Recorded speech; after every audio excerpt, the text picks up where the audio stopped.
Hello sixth class, welcome back on Saran classes. Sixth class में आपके सामने फिर हाजिर हूँ मैथ की एक और नई वीडियो के साथ। मैथ में हम डिस्कस कर रहे थे chapter number 4 basic geometrical idea and exercise 4.1। Students, आज की क्लास में हम डिस्कस करेंगे question number 5th and 6th। Question number 4 तक हम लास्ट क्लास में डिस्कस कर चुके हैं। अगर आपने अभी तक वो वीडियो नहीं देखी है तो फटाफट से प्लेलिस्ट में जाएं और देखें। सो करते हैं start with question number 5th। Fifth question है, draw a rough figure and label suitable in each of the following case. आपको रफ फिगर बनानी है और उसके जितने भी सुटेबल पॉइंट है वो आपको डिनोट करते हुए जाना है अकॉर्डिंग टू द पार्ट्स। आपके पास इंफॉर्मेशन गिवन होगी, उसके अकॉर्डिंग ही हमें इनको तैयार करना रफ फिगर को। सो फर्स्ट पार्ट है हमारे पास point P lie on A B, कि ए बी आपके पास एक लाइन सेगमेंट है। इसका मतलब क्या होता है? लाइन सेगमेंट जिसके टू एंड पॉइंट हो। ये हो जाएगा हमारे पास ए बी एक लाइन सेगमेंट और पी पॉइंट इसके ऊपर लाई करता है, तो ये हो जाएगा पी पॉइंट। ओके, फिर नेक्स्ट बी पार्ट है एक्स वाई एक आपके पास line and P Q line है intersect at M point. Intersect का मतलब होता है जब दो लाइन एक दूसरे को इक्वली पार्ट में डिवाइड करते हुए काटती हैं। मीन्स क्या हो जाएगा? ये आपके पास हो जाएगी ओ पी, एक लाइन हो जाएगी ओ क्यू, ये हो जाएगी ओ क्यू या क्यू ओ, ये हो जाएगी एक्स वाई, ठीक है, और ये एक दूसरे को इंटरसेक्ट करती है एम पॉइंट पे। Got my point? ठीक है। सी पार्ट है हमारे पास line L contain E and F but not D point. ये आपके पास एक लाइन है एल जिसके ऊपर हमारे पास ई और एफ पॉइंट है बट डी नहीं है, तो डी हम पॉइंट साइड में बना देंगे। ओके, फिर है आपके पास D part OP line and OQ line meet at O point. एक आपके पास ओपी लाइन है, एक ओ क्यू है, जो दोनों की दोनों ओ पॉइंट पर मीट करती है। दैट मीन दोनों में ओ पॉइंट कॉमन होगा। कॉमन होगा तो हम इस तरीके से बना देंगे। यहां लेंगे हम जो मीट कर सके एक दूसरे को ओ पॉइंट। दैट मीन यहाँ पी हो जाएगा, तो यहां पर फिर इसको मीट करेंगे तो ऐसे बना देंगे हम। ये हो जाएगा हमारे पास क्यू ओ। सो हमें हमारे से पूछ रखा है कि वो ओ पॉइंट पर मीट करती हो और दोनों में ओ पॉइंट है, तो दोनों का कॉमन पॉइंट हम ओ ले लेंगे। ओके, क्लियर है क्वेश्चन नंबर 5th? बहुत ही इजी है, थोड़ा सा क्वेश्चन के अंदर ध्यान देंगे तो हमारे से इजीली सोल्व हो जाएगा। ओके, नेक्स्ट देखो क्वेश्चन नंबर 6 है, consider the following figure of line M N. आपके पास एक एम एन लाइन दे रखी है। Say whether the following statement are true and false in context of the given figure, कि आपको कुछ स्टेटमेंट गिवन है, उनमें से बताना कि अकॉर्डिंग टू द फिगर कौन सी स्टेटमेंट सही है और कौन सी स्टेटमेंट गलत है। So first statement is Q M O N P R point on line M N. तो आपके वो एक लाइन दे रखी है एम एन, उसके ऊपर पॉइंट दे रखे हैं Q M O N P. Yes, अब देखो लाइन मीन्स होता है जिसके कोई भी एंड पॉइंट नहीं होते, जितना चाहे मर्जी हम उसको आगे बढ़ा सकते हैं और जितना मर्जी चाहे हम उसको पीछे की साइड बढ़ा सकते हैं। दैट मीन आगे भी ले जा सकते हैं, तो क्यू पॉइंट इस लाइन के ऊपर ही तो होगा ना, एम एन के ऊपर। क्लियर है? तो ये स्टेटमेंट हो जाएगी हमारी ट्रू। ठीक है, नेक्स्ट स्टेटमेंट है M O N R point on a line segment M N. आपके पास एक line segment M N, line segment means एक जिसके दोनों ऐसी लाइन जिसके दो एंड पॉइंट हो, ना तो हम उसको आगे बढ़ा सकते हैं ना हम उसको पीछे की साइड बढ़ा सकते हैं। ठीक है, उसके दोनों एंड पॉइंट होते हैं तो वो फिक्स्ड होते हैं। तो M O N R point on a line segment, yes, ये हो जाएगा ना हमारा एम और एन यहां तक। सो इसके ऊपर ही तो पॉइंट है हमारे एम ओ एन। सो ये स्टेटमेंट जो स्टेटमेंट सेकंड है ये भी क्या हो जाएगी? ट्रू। थर्ड स्टेटमेंट है हमारे पास M and N are end point of line segment M N.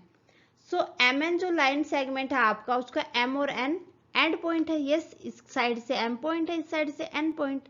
सो ये स्टेटमेंट भी हो जाएगी हमारी ट्रू।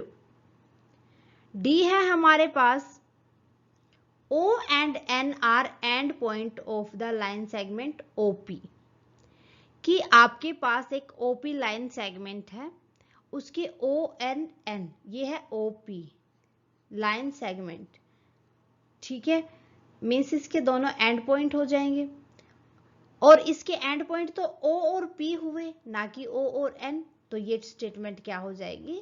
फॉल्स। क्लियर है? Statement D is false. Statement E है हमारे पास M is one of the end point of the line segment QO।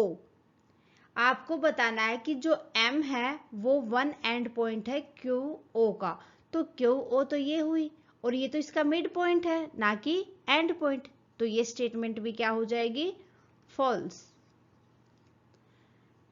Next F statement है हमारे पास M इज पॉइंट ऑन रे OP, कि जो आपका M पॉइंट है वो OP रे के ऊपर है। रे मीन्स जिसको हम वन साइड बढ़ा सकते हैं, OP दिस वन। सो ये हो जाएगा एंड पॉइंट, और ये आगे की साइड हम बढ़ा सकते हैं, तो M तो इसका एंड पॉइंट नहीं हुआ, इसका तो एंड पॉइंट हो गया one, O one end point क्या हो गया? O। So statement F is also false. Statement F भी हमारी फॉल्स है। नेक्स्ट है हमारे पास रे OP। OP जो हमारे पास रे है इज डिफरेंट फ्रॉम रे OQ। QP क्या ये अलग है QP से? QP तो ये हो जाएगी, ठीक है, और OP ये हो जाएगी। हाँ भाई, डिफरेंट तो है ही, दोनों अलग हो गए ना। ये तो Q से स्टार्ट होती है, ये O से स्टार्ट होती है, इसके बीच में तो पॉइंट M भी आ जाता है, Q भी आ जाता है इसके पास, बट इसके पास तो O N और P ही पॉइंट है। दैट मीन ये स्टेटमेंट हमारी ट्रू हो जाएगी। क्लियर है इतना? सो नेक्स्ट देखो स्टेटमेंट H। रे OP, जो OP आपकी रे है this one is same as OM। OM this, क्या ये सेम है? बताओ। ये तो OM हो गई, ये OP हो गई, और OM तो रे आगे तक ले जाएंगे, हो जाएगी, बट ये तो अलग हो गई, ये दोनों अपोजिट साइड है। दैट मीन क्या हो जाएगा? This statement is false. H is false. Next देखो I। Ray OM is not opposite to ray OP। OM this ray और OP दिस रे। हाँ भाई, अपोजिट है, बट इसने तो नोट बोल रखा है, ये नोट भी तो कंसीडर करके चलना है, कहीं ट्रू लगा के आ जाओ। नहीं, अपोजिट नहीं बोल रखा, बट ये अपोजिट है, तो ये स्टेटमेंट क्या हो जाएगी? फॉल्स। क्लियर है? जे है O is not an initial point of OP।